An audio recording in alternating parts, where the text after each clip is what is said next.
Olá, estudantes do sexto ano. Neste vídeo vamos falar sobre leitura de cordel e suas características. Vamos lá. Vocês lembram então quais são as características básicas ou marcantes presentes dentro de um cordel? Ainda não? Vamos compreendê-las melhor então. Então, primeiramente vamos fazer a leitura de um cordel, assim fica mais fácil então entender como funciona, certo? Observe lá o título. O boi zebu e as formigas. Acompanhem comigo. Um boi zebu, certa vez, molhadinho de suor, querem saber o que ele fez? Temendo o calor do sol, entendeu de demorar e uns minutos cochilar na sombra de um juazeiro, que havia dentro da mata e firmou as quatro patas em riba de um formigueiro. Já sabe que a formiga cumpre a sua obrigação, uma com a outra não briga, vive em perfeita união, paciente trabalhando, suas folhas carregando, um grande exemplo revela naquele seu vai e vem, e não mexe com mais ninguém, se ninguém mexer com ela. Então observaram aqui esse texto, que é o quê? Um cordel, certo? Observaram que temos ali rimas. Temos um ritmo, uma melodia que precisam ser mantidos, né, para que o texto faça sentido. Eu não posso ler de uma forma comum, como eu leio a maioria dos textos. A gente tem que observar ali as marcações próprias, né, fazer uma pausa, uma entonação muito própria que é deste texto aí chamado de cordel, que tem uma característica muito semelhante, então, à estrutura dos poemas, que tem lá os versos, né, as rimas, esse ritmo, melodia que precisam ser mantidos, perfeito? Não esqueça disso. Que mais que tem então dentro de um cordel? Você lembra? Vamos ver?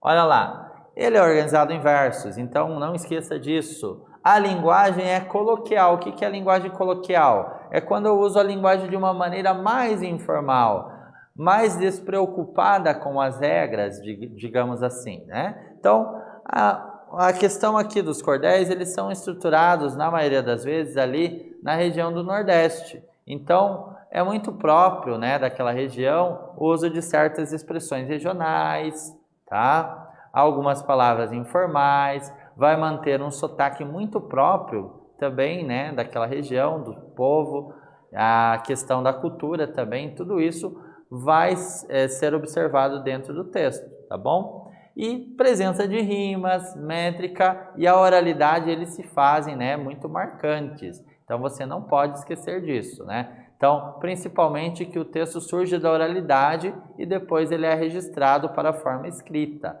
Por isso que ele tem essa questão, né, de manter um certo ritmo, né? E também a oralidade ali marcando algumas palavrinhas da forma que as pessoas falam e não tanto da forma como as pessoas escrevem. Compreendendo a linguagem no contexto, né? As palavras elas só fazem sentido se eu observo o contexto em que elas aparecem. Antes disso, né, eu posso cometer uma falha, dizer, ó, essa palavra tem um único sentido, e na verdade não. Na maioria das vezes, todas as palavras têm pelo menos 2 ou 3 ou vários sentidos. E também pode ser que aquela palavra ou expressão pode ter sido utilizada ali de uma forma figurada, utilizando a linguagem figurada, as figuras de linguagem. E aí muda-se completamente o sentido e esse sentido figurado não está no dicionário, por exemplo. Tá? Observe algumas expressões ali que evidenciam marcas de oralidade e regionalismo que foram utilizadas. Suor no lugar de suor, só no lugar de sol, cochilar no lugar de cochilar, em riba ao invés de em cima, exemplo no lugar de exemplo, frivioca, significando coceira, picadas ou ardência e tudo mais. Então, isso tudo faz parte, então, da questão regional e também da informalidade, né, da variação linguística, e isso não pode ser, né, deixado de lado, né? Nós temos que entender e sabermos que essa comunicação ela vai ter que ser de acordo com o contexto. Tem situações que eu posso usar a linguagem informal? Tem. Mas, na maioria das vezes, precisamos usar sim a linguagem formal, beleza? Muito bem.